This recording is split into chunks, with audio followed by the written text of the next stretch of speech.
Hi, this is Mike Madden, and Laddie Chapman. we're going on an adventure today. We've got our gear ready, our boots here, and a flashlight. And what are we going to see today, Laddie? Only one flashlight. I hope you'll share that with Yes, me, Mike. I will. Yeah. Yes. Oh, I think we're going to see some caves, but I'm not sure exactly what, except it's going to be underground. Cherney Maribel caves can be found on the web if you want to check it out. We don't know what we're going to find for sure, but I'm hoping we don't get too muddy. And thanks for joining us today, and we'll see you later.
The park here is the first Manitowoc County park, and it was established in 1963.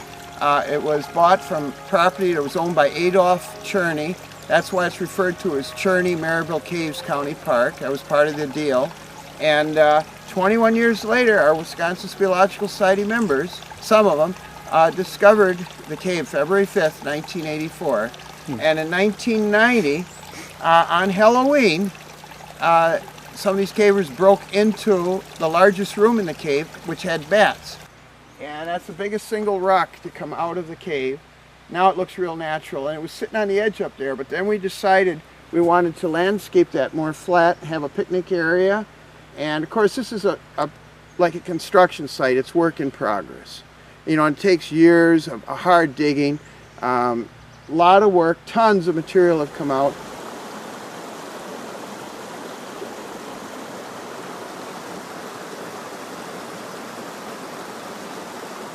This is the West Twin River, and it combines with the East Twin River, and everyone's heard of Two Rivers. That's where it goes. If you keep on going, it winds through Manitowoc County and ends up at Two Rivers. Where we're located here is northwestern Manitowoc County.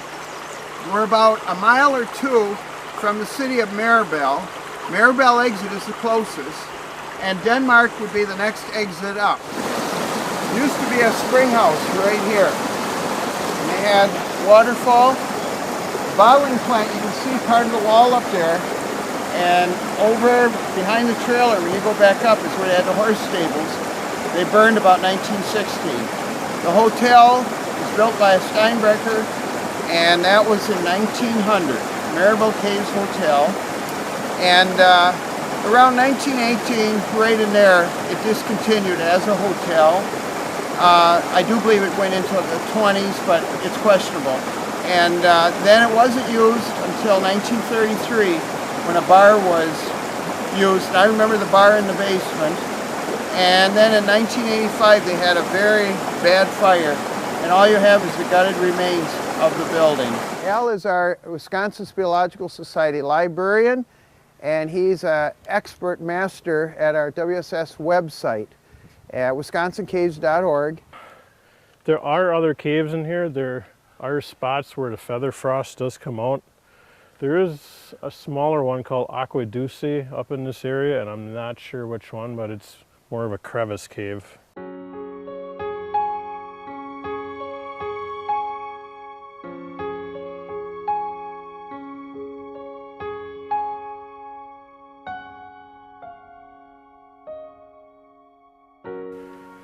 But this is what you call a square tube cave because it's real square like, where New Hope Cave is called a round tube cave because it was carved out by water slowly over time.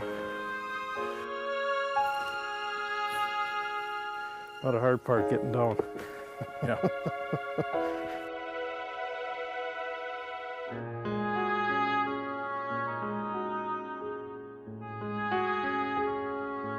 This road is a former road where vehicles used, and they brought in a backhoe. Mike Dembski, who was a former Manitowoc County Parks Director. Yes. And there were some tall trees here they took out, and they did away with the bank. We had to slope this so that the water drainage would go that way. And we put this in with the intention of having a nice loop trip in the park. And Was this just a regular little trail before, a footpath? it was a trail. We had to put these in to divert water here. The trail actually stopped, and it was just a little footpath right here, and then you had to walk up here. And it was hard on people, and you didn't even know it because this was all trees here, and this was completely sealed off. And when they realized what they had here for a cave, and I started explaining to them, you know, what the potential could be. That's when they had this backhoe come in. And the big rock I showed you previously, that was actually picked up right about in that center part there. Okay? And there is another cave entrance down underneath here that kind of lines up with another passage, but we doubt if it's big enough for a human to get through. The main entrance is back under that talus pile. Handicapped accessible it could be with grants, but we have to worry about the DNR because they have little endangered snails. So right now we're not interested in that. We're using the side entrance. There might be an entrance here, so you have three already. You got the one that was the main one, the one we use, one here. We're pretty sure there's a sinkhole out in the field out here that we connects to it, and the spring cave. So potentially there's 5 entrances to this cave system. And it's called Maribel New Hope Cave. Today's a work day here, so that's why you see all the materials out, and these are benches. This is really interesting. These old benches came from the Manitowoc County Fairgrounds, and one of the guys here was able to bring them here. And this is very typical of the old show caves, those that are open to the public that you'd see out east, and you'd see benches like this. So it just made me smile when I see that. Plus we have the walk-in entrance. And our tours are every 3rd Sunday of every month from May through September, and the 2nd Sunday in October. We move it up a little, kind of connect it with the fall colors. And normally, if we don't have any water problems, and that, here again, that can change, normally we're ready to go at 10 in the morning till about 3 in the afternoon. Sometimes 3:30, but I say 10 to 3 because you know how things can get pushed back. This here is the original entrance to the cave. It was just a real tiny opening way up on top, and you couldn't even get a person in. But it was a real cold day, and hoarfrost, we noticed. And so anyway, I wasn't there at the initial discovery. It was another couple of our members. But they dug in a ways. There was a little dome. They kept on digging. Eventually, we just kept digging the floor down. And in more recent times, I talked to Bay Ship up in Sturgeon Bay, and they were most generous in donating heavy plate steel. Now, we had an original gate on there further in. It was a shorter gate. It didn't hold. We had trouble with vandalism, and people come down here, and it's kind of a remote area here in northwestern Manitowoc County. So anyway, we bought this gate. Nuker, Robert Thompson, who used to work for Tim Grawl, Sturgeon Bay, a marine architect, he's the one that fabricated it courtesy of John Soule of Northeast Wisconsin Technical Institute in Sturgeon Bay. And when they first broke into what we'll call the Halloween room, there were bats already in there. Bats can go through an opening size of a dime or larger, depending, you know, the little brown bats and that. And so we know there's got to be probably crevices here. This bluff here is about 25, 30 feet high. And so on this gate here, we got different latches that we can use depending on levels of security. And it works real well. It's a very effective gate. We also, because of water problems, we create a little spigot inside where we have buried pipe through here. And this is all part of the Niagara escarpment, the Dolo stone that It's goes... an outlying part of the Niagara escarpment. And over High Cliff State Park, that would really be the main Niagara escarpment. That runs right up into Door County. Absolutely, and right on around Niagara Falls in New York State. This is the original county park from 1963 for Manitowoc County, 75 acres. Adolph Cherney was the one. They worked out a deal with him, and he wanted that the Cherney name be in there as part of the deal. Was he a local farmer? He was a local contractor. All right. And very well known, and Adolph Cherney. And so it's Cherney Maribel Caves County Park. And this is one of 6 what we call show caves in Wisconsin. Now this one and the one at Ledgeview south of Chilton are semi-developed. By that I mean you do have facilities for people to walk in. In fact, the door is 7 foot, 4 inches high. We've done a lot of work modifying the rocks for a pathway through the cave so you don't have to climb. There's more walking passage in this particular cave than any cave in the entire eastern half of Wisconsin. Horseshoe Bay Cave is longer up in Door County. It's 3,103 feet, but you got to crawl through most of it. There are some big rooms. And this cave here was discovered on February 5th, 1984.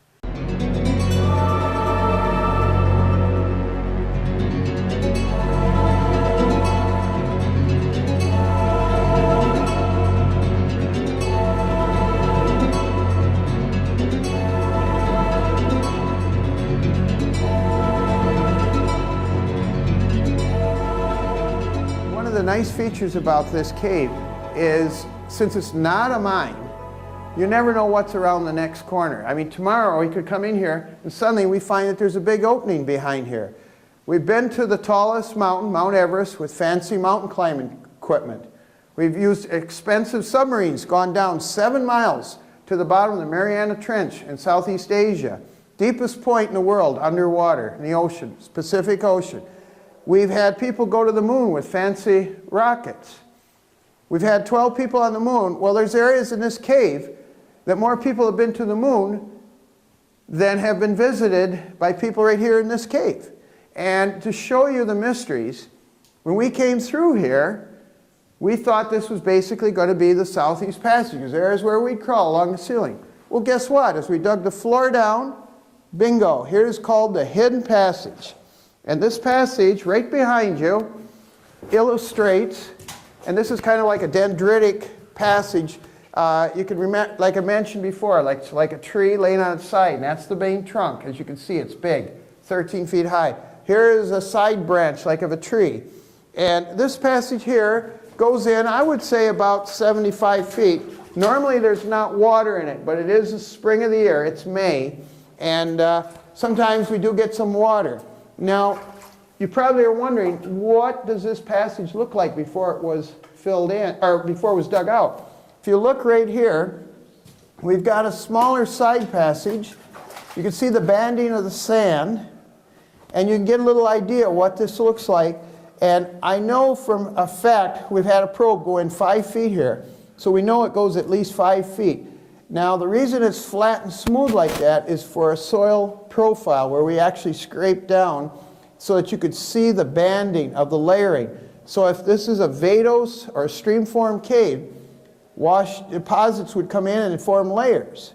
And you could just see geologically the different layers of sand and how they've been deposited.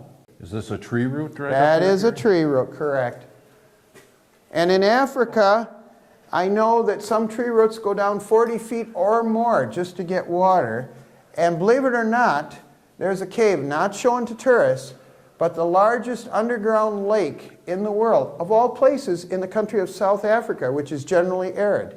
So we worked in here for a while today, and eventually this is probably going to connect up with the West Passage. This would be a typical passage for kids to explore. But at this point, we just discovered a mysterious subterranean underground river, and right now we're just so excited about that that has our priority. It's grabbed your attention. Oh, it's in the water. We couldn't miss it.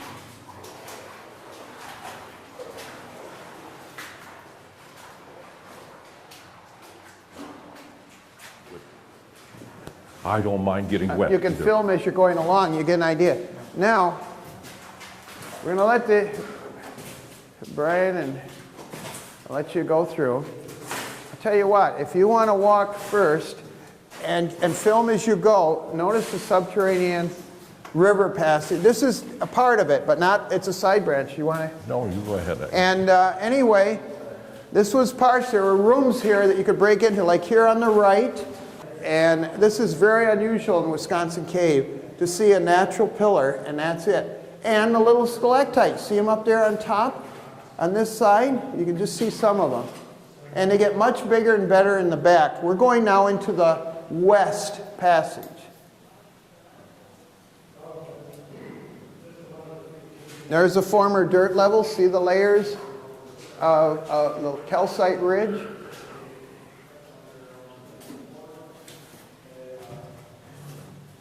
Now we're working with pumps, and you can go, so you don't have, I want you to have the full view. Just take your time and go through. You're a winding stream passage, and you can see the levels, the ridges.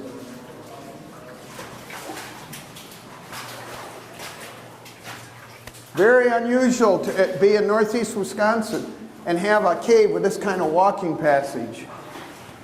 And we got cavers here that are working, trying to pump water out. They're working on an underground dam. And you can hear the waterfalls in the background. And what we have here, where Al and them are going, before we go any further here, this is Al. He's a Manitowoc County Alderman. He's also on our board of directors, Wisconsin Speleological Society, and a couple volunteers, and Alex here. And this is the Lost Hammer Passage. And the passage splits here, and if you look down here, you can back up. It's got water now, but anyway, this passage here continues on, and it may connect up with the other one that we're working on. And remember when I talked about how it's made like a show cave?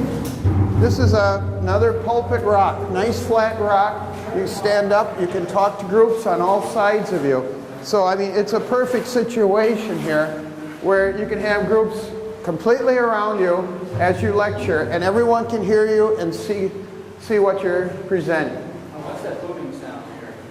That is water sometimes hitting the ceiling, and it's also echoes because we got room back there. This way is... The hoses you look at are sump pump hoses. Now here's a calcite ridge right above you, over here behind you, and that's where the former floor area is. We can't touch it, but it's very brittle, but you get an idea of how high the mud was and how much work's gone on here. Oh, so you've taken out from that point down? Absolutely. We're talking 6 feet of mud. Correct. A lot of work. Wow. 46 degrees year-round here, about 90% relative humidity. Here's one of the devices right here that they use for taking stuff out. And you put your buckets in here, and it rolls on a wheel. Very ingenious. And here again, Brian Kleiss, he's a landscaper from Appleton, and he designed that. Here is the beautiful formation passage. And you can see the formations here. We just got to be careful we don't hit any of them. And this here is sandbagged, and we started to have a tourist walkway through here. And this water is coming out, and that's why we got to keep the sump pumps going. But last Sunday, lo and behold, first time in over half a century caving, we started to have a wall giveaway here, and we figured there was a little lake here, so we thought, fine, let it come, we'll drain the room. Lo and behold, if you turn around and look, the water washed out all of this passageway. We put sandbags in there, and there's a hidden river passage that we discovered there. It might clear out some of the passage for you. Well, it did. You can see the massive amount of erosion. This here was all carved by the underground river. The full width of this for 15 to 30 feet. Wow. Now we'll go back and Just watch the ceiling here. Straight ahead, we don't know. And to the right, where Mike Madden is, that's where it'll be the rest of the loop, a walking loop all the way around. And what a beautiful example of flowstone. That's like a fishtail. Correct, correct. And what is this fragile called here again, Gary? This is where we undermined it by removing the clay so we could have walking passage here.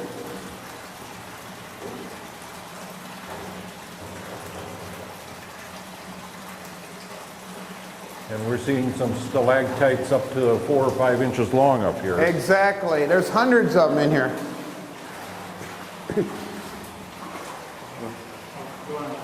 So anyway, here you can see, it's too bad, like I said, there's water here right now, but normally this is all nice, flat, and dry. And you walk along in the passageway here. The potential for this exists in a much greater passage, the first 370 feet in Horseshoe Bay Cave in Door County. If it were all dug out, it would be probably twice as wide as this.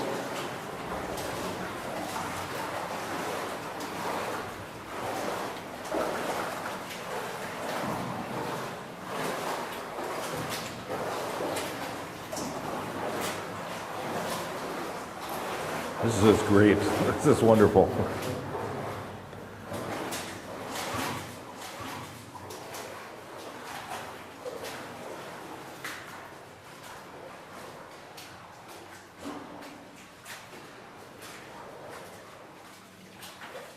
Cave is like a construction project where you got your power lines, you got your sump pump hoses. We also do power washing on the walls where we want to remove all the fine particles of clay and mud like here that sticks to this, and it brings out the true beauty of the rock. So at some point this will all get nicely power washed down, and if you turn and look here you can see some of it's been done. See all the natural beauty of the rock? And unlike a theater where everyone sits in one spot and the acts are brought to you, a show cave is just the opposite. It's where you walk through the stage settings. So it's the audience that moves and the stage setting stays the same. So it's just the opposite of a theater. And we have over 9 million people a year that pay to go underground. And the economic value is in excess of $144 million. 1 year in just the U.S. show caves alone. Gary? Yes. This was an underground river here that I'm walking in right now. Correct. And when you discovered this passageway, the mud was up to here? Correct. So you've taken out all this layer of mud, and this is the top of the mud that we're seeing. And at original explorers, they had no choice, but they had to chip through to try to squeeze to get through here to see what they had. And since then, we found out a much more effective way in terms if we want to move volume to be able to have it for the public is to just take it straight down to the bedrock floor. So when you guys started at this, the mud, this was the only opening right here. That is correct. There's 3 or 4 inches right here. And now what's the significance of 3-4 inches? Think about it. Yes. What did we find in the Halloween room? Bats. Yeah. Bats. So And they would bats be in could there. move through, and that could be another entrance back there. We don't know. It could be up in the Halloween room. It's hard to say. When did you start digging out this part where I'm standing right now? It was after 1990, and we kept going. We've been doing it ever since 1984.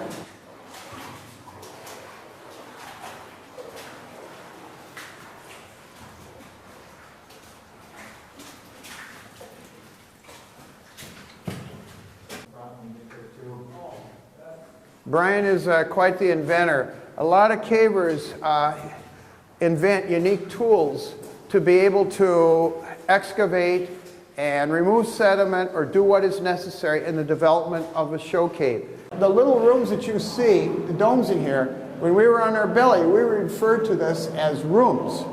And if you shine your light up here, you can see, and Mike, you might want to step back here and take a look at this too. This is a beautiful room. And I'm going to show you something else that's And really all that's unique. flowstone coming down. Correct. Now, this is unusual, what you're looking at, and I'm going to tell you why. We undermined this, but there was some air openings here, and you can see how the mud dripping and that, how it started calcite formed the inverted, almost like stalactite formations underneath here. That's drip cups, inverted from the underside.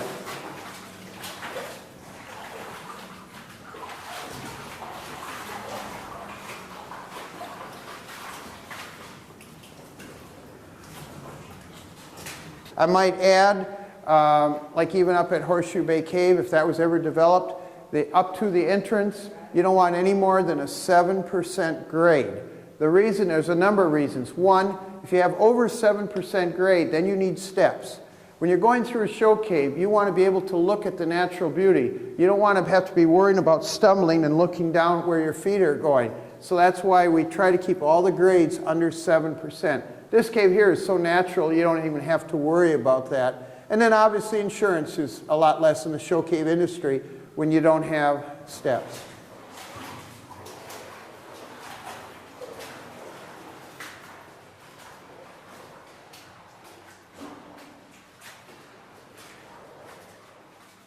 So flowstone is created with water highly enriched with calcite mineral. Yeah, being precipitated through the rock. And as it goes by, some of that precipitate stays there and that's flowing. Correct. And unlike a stalactite, it's more of a sheet that goes over the wall. And then we have also soda straws, which are stalactites that are hollow in the center, very brittle, easy to break.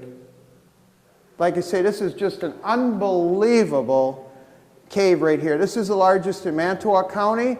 Sheboygan County, Kewaunee County virtually have no caves. Brown County has some sea caves. And of course, Door County's got caves. So this is remarkable for this county. It's a shame that the water is up. The spring of the year, that's another thing I might point out. The best time of a year to go caving, believe it or not, is probably the fall. Summer is very good too, and winter, the first part of the winter is good, if you don't mind the surface deal. The worst time to go caving is the spring of the year. Now don't get me wrong, there's caves that are dry and it's perfect year round, and that's what's nice about this. Even for digging in caves, you could have 30 below zero outside. You come in, since it never is below 46 degrees, you come in here and you don't have to worry about frozen ground. You can dig and continue on. Great exercise. When you have this all power washed, this is like concrete. I mean, you look at this and you think, my gosh, this is just like nothing, you know? But the water in it's good because that's what formed it in the first place. Exactly, exactly.